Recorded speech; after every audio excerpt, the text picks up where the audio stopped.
Hello friends, welcome to கல்ஃபினல் vlogs. இன்றைக்கி நம்ம ஒரு சூப்பரான சாம்பார் ரெசிபி தான் பார்க்க போகிறோம். கல்யாண சாம்பார். நல்ல வாசனையான ரொம்பவே டேஸ்டான இந்த சாம்பார் ரெசிபிக்கு போகிறதுக்கு முன்னாடி இது வரைக்கும் நம்ம விளாகை சப்ஸ்கிரைப் பண்ணாதவங்க சப்ஸ்கிரைப் பண்ணிக்கோங்க. அப்படியே பக்கத்தில் பெல் ஐக்கான் அழுத்தி அதில் ஆலையும் டிக் பண்ணிவிடுங்க. சரி, வாங்க வீடியோக்கு போகலாம். இந்த சாம்பார் பண்ணுறதுக்கு நம்ம ஒரு மசாலா வறுத்து அரைச்சி எடுத்துக்கலாம்.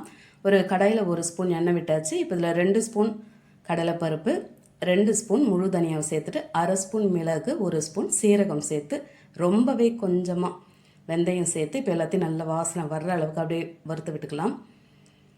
இதில் நான் 6 நீட்டு காஞ்ச மிளகாய் சேர்க்குறேன். கூடவே 2 டேபிள் ஸ்பூன் துருவின தேங்காய் சேர்த்துட்டு இப்போ எல்லாத்தையும் நல்லா கலந்து விட்டுக்கலாம். நீங்கள் குண்டு காஞ்ச மிளகாய் சேர்க்குறதா இருந்தாக்கா ஒரு 4 போல் நீங்கள் சேர்த்துக்கோங்க. அது கொஞ்சம் காரம் அதிகமாக இருக்கும்.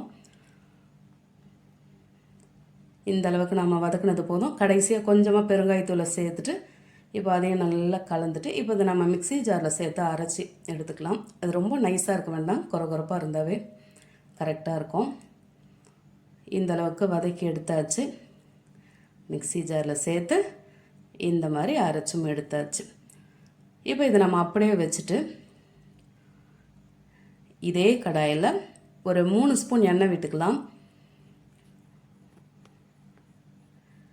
நான் 7 பல் பூண்டை நல்ல நீல வாக்கில் மெலிசாக கட் பண்ணி விட்டுருக்கேன். அதையும் சேர்த்தாச்சு. 1 கப்பு நல்ல பொடியாக கட் பண்ண வெங்காயத்தை சேர்த்து அதையும் அப்படியே சாஃப்டாக வதக்கி விட்டுருவோம்.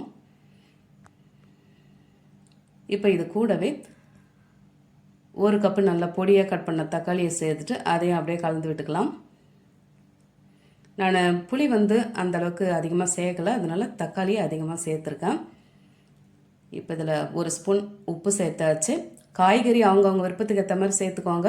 நான் கேரட்டு, பீன்ஸு, முள்ளங்கி, அவரைக்காய், முருங்கைக்காய், கத்திரிக்காவை லாஸ்ட்டில் நான் சேர்ப்பேன். இப்போ இது வரைக்கும் சேர்த்தாச்சு.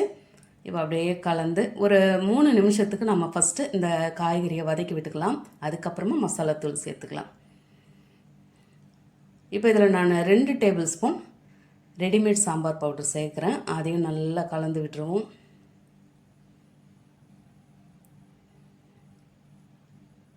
இது வேகிறதுக்கு நம்ம தண்ணி 2 கப்பு சேர்த்து திரும்ப ஒரு முறை கலந்துட்டு மூடி போட்டு அப்படியே வேக வச்சுக்கலாம்.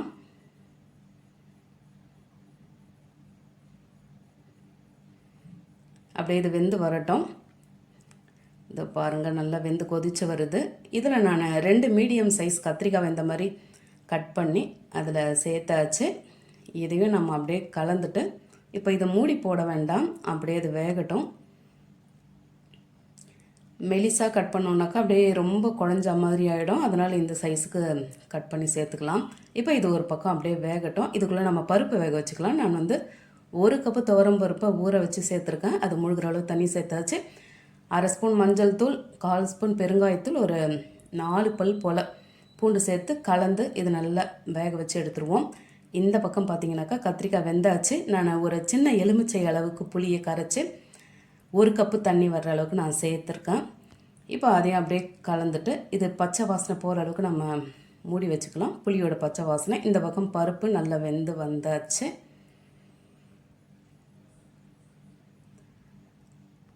இப்போ இதில் நம்ம இங்கே வேக வச்சுருக்க அந்த காய்கறி கலவையை சேர்த்துட்டு நம்ம அரைச்சி வச்சுருக்க இந்த சாம்பார் பொடியும் சேர்த்து 1 கப்பு தக்காளி இந்த மாதிரி கொஞ்சம் பெருசாக கட் பண்ணி சேர்த்துட்டு இது கூடவே தேவையான அளவு உப்பையும் நம்ம கலந்துக்கலாம். இந்த கல்யாண சாம்பார்னும் போது கொஞ்சம் திக்காக இருந்தால் தான் நல்லாயிருக்கும். இப்போ நம்ம உப்பு சேர்த்தாச்சு. இதை கலந்துட்டு திரும்ப நம்ம அடுப்பில் வச்சு மூடி அப்படியே ஒரு 2 கொதி வர வச்சுருவோம். இது அப்படியே கொதிக்கிட்டோம். இந்த பக்கம் நம்ம தாளிப்பு ரெடி பண்ணிக்கலாம். ஒரு ஃப்ரையிங் பேனில் நல்ல 3 டேபிள் ஸ்பூன் எண்ணெய் விட்டாச்சு. 1 ஸ்பூன் உளுந்து, 1 ஸ்பூன் கடுகு, 1/2 ஸ்பூன் சீரகம், ரொம்ப கொஞ்சமாக வெந்தயம் சேர்த்துட்டு 4 காஞ்ச மிளகாய் கிள்ளி சேர்த்தாச்சு. அதெல்லாம் பொரிஞ்ச பிறகு 1/2 கப்பு சாம்பார் வெங்காயம் சேர்த்துட்டு 3 பச்சை மிளகாவை நான் சேர்த்துருக்கேன். இப்போ இதெல்லாம் நல்லா பொரிஞ்ச பிறகு நம்ம இந்த சாம்பாரில் இந்த தாளிப்பு சேர்த்துக்கலாம். ஒரு கொத்து கருவேப்பிலையும் சேர்த்தாச்சு. இந்த பக்கம் சாம்பார் நல்லாவே கொதித்து வந்திருக்கும்.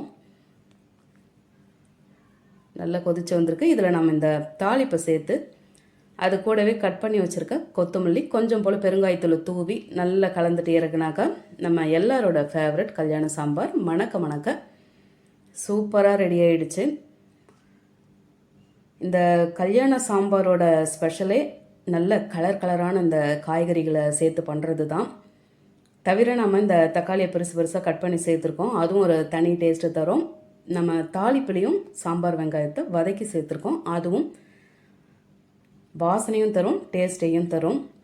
நல்ல சூடான சாதத்தோட இந்த சாம்பாரை சேர்த்து நல்லா குழச்சி கூடவே 2 அப்பளம் வச்சுட்டு சாப்பிடும்போது ரொம்ப சூப்பராக இருக்கும்.